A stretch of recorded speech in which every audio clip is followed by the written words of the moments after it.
दोस्तों, आज की कहानी है घर में खूबसूरत बहू आने से सासू माँ को मिली सजा। कहानी पसंद आए तो वीडियो को लाइक एवं सब्सक्राइब जरूर करना। किचन में खड़ा होकर खाना बनाते बनाते सरला की कमर दुखने लगी, पर वे क्या करे, इतने मेहमान जो आ रहे हैं। बहू की पहली दिवाली है, कल तक उसे उपहार लेकर मायके जाना था, पर अचानक बहू की माँ का फ़ोन आ गया कि अमेरिका से उनका छोटा भाई और भाभी आए हुए हैं। वे शादी पर नहीं आ सके थे, इसलिए वे आप सबसे मिलना चाहते हैं। उन्हीं के साथ बहू के तीनों भाई व भाभियां भी अपने बच्चों के साथ आ रहे हैं। कुकर की सीटी बजते ही सरला ने गैस बंद कर दी और ड्राइंग रूम में आ गई। बहू आराम से बैठकर गिफ्ट पैक कर रही थी। अरे मम्मी देखो ना, मैं अपने भाई भाभियों के लिए गिफ्ट लाई हूँ, बस पैक कर रही हूँ, आपको दिखाना चाहती थी, पर जल्दी है, वे लोग आने वाले हैं इसलिए पैक कर दिए। बहू ने कुछ पैक किए गिफ्ट की तरफ इशारा करते हुए कहा। तभी सरला जी का बेटा घर में दाखिल हुआ और अपनी पत्नी से बोला, सिमी एक कप चाय बना लाओ, आज ऑफिस में काफ़ी थक गया हूँ। अरे आप देख नहीं रहे हैं कि मैं गिफ्ट पैक कर रही हूँ? माँ आप ही बना दीजिए ना चाय, मुझे अभी तैयार भी होना है। मेरी छोटी भाभी बहुत फैशनेबल है, मुझे उनका टक्कर का तैयार होना है। इतना कहकर सिमी अपने गिफ्ट पैक करने में लग गई। शाम को सरला जी के ड्राइंग रूम में करीब 10-12 लोग बैठे हुए थे। उनमें बहू के तीनों भाई, उनकी बीबियाँ, बहू के मम्मी पापा, भाई के बच्चे और उन सबके बीच मेहमानों की तरह उनकी बहू सिमी बैठी थी।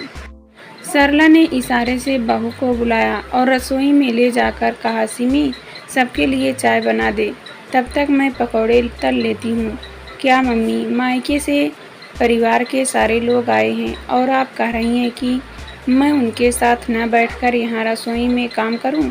मैं तो कब से कह रही हूँ कि आप एक नौकर रख लो, पर आप हैं कि बस अब मुझे से कुछ मत करने को कहिए। मेरे घर वाले मुझसे मिलने आए हैं, अगर मैं यहाँ किचन में लगी रहूँगी तो उनके आने का क्या फ़ायदा। इतना कहकर सिमी किचन से बाहर निकल गई और सरला किचन में अकेली रह गई। उन्होंने शांत रहकर काम करना ही उचित समझा। सरला जी ने जैसे तैसे चाय और पकौड़े बनाकर बाहर रख दिए और वापस रसोई में खाना गर्म करने चली गई। बाहर से ठहाकों की आवाज़ें जब जब उनके कानों में पड़ती, उनका मन जल जाता। सरला के पति 1-2 बार किचन में आए, सिर्फ यह कहने के लिए कि कुछ रोटियों पर घी मत लगाना, सिमी की भाभी नहीं खाती और खिलाने में जल्दी करो, बच्चों को भूख लगी है। सरला जी का खून तब और जल गया जब जाते जाते सिमी की मम्मी ने उनसे यह कहा, क्या बहन जी, आप तो हमारे साथ जरा भी नहीं बैठी, कोई नाराज़गी है क्या? सबके जाने के बाद सिमी तो तुरंत सोने चली गई और वे रसोई संभालने में लग गई। अगले दिन सरला जी का मन हुआ कि वे पति और बेटे से बीती शाम की स्थिति पर चर्चा करें, पर दोनों ही जल्दी ऑफिस चले गए। 2 दिन बाद फिर सिमी की एक भाभी घर आ गई और उसको अपने साथ शॉपिंग पर ले गई। शादी के बाद से यह सिलसिला अनवरत चल रहा था। कभी किसी का जन्मदिन, कभी किसी की शादी की सालगिरह, कभी कुछ तो कभी कुछ। सिमी के घर वालों का काफ़ी आना जाना था, जिससे वे लोग तंग आ चुकी थी। एक दिन मौका पाकर उन्होंने अपने पति से इस बारे में बात की। सुनो जी, सिमी ना तो अपने घर की जिम्मेदारी संभालती है और ना ही समीर का ख्याल रखती है। मैं चाहती हूँ कि उसका अपने मायके आना जाना कुछ कम हो। शादी को साल होने जा रहा है और बहू आज भी महीने में 7 दिन अपने मायके में रहती है और बाकी के दिन उसके घर का कोई ना कोई यहाँ आ जाता है। सारा दिन फ़ोन पर कभी अपनी मम्मी से, कभी भाभी तो कभी किसी सहेली से बात करती रहती है। देखो सरला, तुमको ही शौक था कि तुम्हारी बहू भरे पूरे परिवार की हो, दिखने में ऐश्वर्या राय हो। तुमने खुद ही तो सिमी को पसंद किया था। कितनी लड़कियां नापसंद करने के बाद अब तुम घर में मामले में हम मर्दों को ना ही डालो तो अच्छा है। सरला जी सोचने लगी कि इनकी बात भी सही है। मैंने कम से कम 25 लड़कियों को देखने के बाद अपने बेटे के लिए सिमी को चुना था। तभी पति की बातों से सरला की तंद्रा टूटी। वे कह रहे थे, सरला तुम कितने दिनों से कहीं बाहर नहीं गई, ऐसा करो तुम अपनी बहन के घर आ जाओ, तुम्हारा मन अच्छा हो जाएगा। अपनी बहन से मिलकर अपना दिल हल्का करने की सोच से ही सरला खुश हो गई। अगले दिन ही वह तैयार होकर अपनी बहन से मिलने चली गई, जो पास में ही रहती थी। पर बहन के घर का ताला लगा देखकर उसका मन बुझ गया। तभी बहन की एक पड़ोसिन ने उन्हें पहचान लिया और बोली, अरे आप सरला जी हैं ना, विभा जी की बहन। जी हाँ, आपको पता है विभा कहाँ गई है? विभा जी पास के बाजार तक गई है, आप आइए ना। नहीं नहीं, मैं यहीं बैठकर इंतजार कर लेती हूँ, सरला ने संकोच से कहा। अरे नहीं सरला जी, आप अंदर आकर इंतजार कर लीजिए, वे आती ही होंगी। उनके बहुत आग्रह पर सरला जी उनके घर चली गई। आपकी तस्वीर मैंने विभा जी के घर पर देखी थी, आइए ना, शिखा जरा पानी ले आना। उन्होंने आवाज़ लगाई। अंदर से एक बहुत ही प्यारी सी लड़की बाहर आई। बेटा देखो, यह सरला जी हैं, विभा जी की बहन। इतना सुनते ही उस लड़की ने उनके पैर छू लिए। सरला ने उसे मन से आशीर्वाद दिया तो विभा की पड़ोसिन बोली, यह मेरी वही बहू है सरला जी, बहुत प्यारी बच्ची है। मम्मी जी, मैं चाय रखती हूँ। इतना कहकर वह अंदर चली गई। सरला ने एक नज़र घुमाई।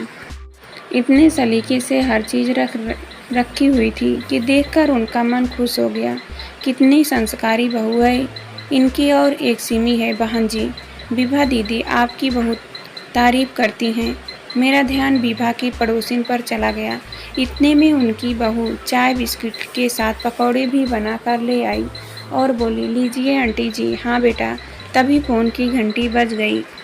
पड़ोसिन की बहू ने फ़ोन उठाया और बात करने के बाद अपनी सास से बोली, मम्मी पूनम दीदी का फ़ोन था, शाम को हम सबको खाने पर बुलाया है, पर मैंने कह दिया कि आप सब यहाँ बहुत दिनों से नहीं आए हैं, आप और जीजा जी आज शाम खाने पर आ जाओ। ठीक कहा ना? हाँ बेटा, बिल्कुल ठीक कहा। बहू किचन में चली गई तो विभा की पड़ोसिन मुझसे बोली, पूनम मेरी बेटी है, शिखा और उसमें बहुत प्यार है। अच्छा है बहन जी, नहीं तो आजकल की लड़कियां बस अपने रिश्तेदारों को ही पूछती हैं। सरला ने यह कहकर अपने मन को थोड़ा सा हल्का करना चाहा। बिल्कुल ठीक कहा बहन जी, पर मेरी बहू अपने माता पिता की अकेली संतान है, एकदम सरल और समझदार। इसने यहाँ के ही रिश्ते को अपना बना लिया है। अभी शादी को 5 महीने ही हुए हैं, पर पूरा घर संभाल लिया है। वह गर्व से बोली, बहुत अच्छा है बहन जी। सरला ने थोड़ा सहज होकर कहा, अकेली लड़की है तो अपने माता पिता के घर भी बहुत जाती होगी। वे अकेले जो हैं? नहीं जी, बहू तो शादी के बाद सिर्फ एक बार ही मायके गई है, वह भी कुछ घंटे के लिए। हम बात कर ही रहे थे कि बाहर से विभा की आवाज़ आई, शिखा बेटा घर की चाबी दे देना। विभा की आवाज़ सुनकर शिखा किचन से निकली और उनको अंदर ले आई। शिखा ने खाने के लिए रुकने की बहुत जिद की, पर दोनों बहनें रुकी नहीं। अगले ही पल सरला जी बहन के घर आ गई। विभा के दोनों बच्चे अमेरिका में रहते थे, वह और उसके पति अकेले ही रहते थे। दीदी आज मेरी याद कैसे आ गई? विभा ने मेज पर सामान रखते हुए कहा, बस यूँ ही। तू बता कैसी है? मैं तो ठीक हूँ दीदी, पर आपको क्या हुआ कि कमज़ोर होती जा रही हो? विभा ने कहा। शायद सरला की परेशानियाँ उसके चेहरे पर ही छलकने लगी थी। आंटी जी, आज मैंने राजमा बनाया है, आपको राजमा बहुत पसंद है ना? आप तो खाने के लिए रुकी नहीं, इसलिए मैं ले आई और उन्हें किचन में रख रही हूँ। अचानक शिखा दरवाजे से अंदर आई, किचन में राजमा रख कर मुस्कुराते हुए चली गई। बहुत प्यारी लड़की है, सरला के मुंह से अचानक निकल गया। अरे दीदी, यही वह लड़की है जिसकी बात मैंने समीर के लिए चलाई थी, याद है ना आपको? इनके ऑफिस के एक साथी की बेटी।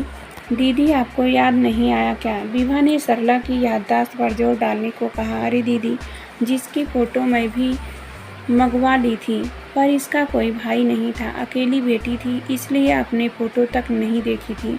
विभा की बात से सरला को ध्यान आया कि विभा ने उससे इस लड़की के बारे में कहा था। उन्होंने कहा था कि जिस घर में बेटा नहीं उस घर की लड़की नहीं आएगी मेरे घर में, क्योंकि माता पिता कब तक रहेंगे, भाइयों से ही तो मायका होता है, तीज त्योहार पर भाई ही तो आता है। यही कहकर उन्होंने फ़ोटो तक नहीं देखी थी। दीदी, इस लड़की की फ़ोटो हमारे घर पर पड़ी थी। श्रीमती वर्मा ने देखी तो उनको लड़की पसंद आ गई और आज वह उनकी बहू है। बहुत बुरी है शिखा, अपने घर के साथ साथ हम माता पिता का भी खूब ध्यान रखती है। आओ चलो दीदी, हम खाना खा लेते हैं। राजमा के स्वाद में शिखा का एक और गुण झलक रहा था। घर वापस आते समय सरला जी को अपनी गलती का एहसास हो रहा था कि लड़की के गुणों को अनदेखा करके उन्होंने भाई न होने के दाकियानूसी विचार को आधार बनाकर शिखा की फ़ोटो तक देखना पसंद नहीं किया। इस एक चूक की सज़ा अब उन्हें ताउम्र भुगतनी होगी।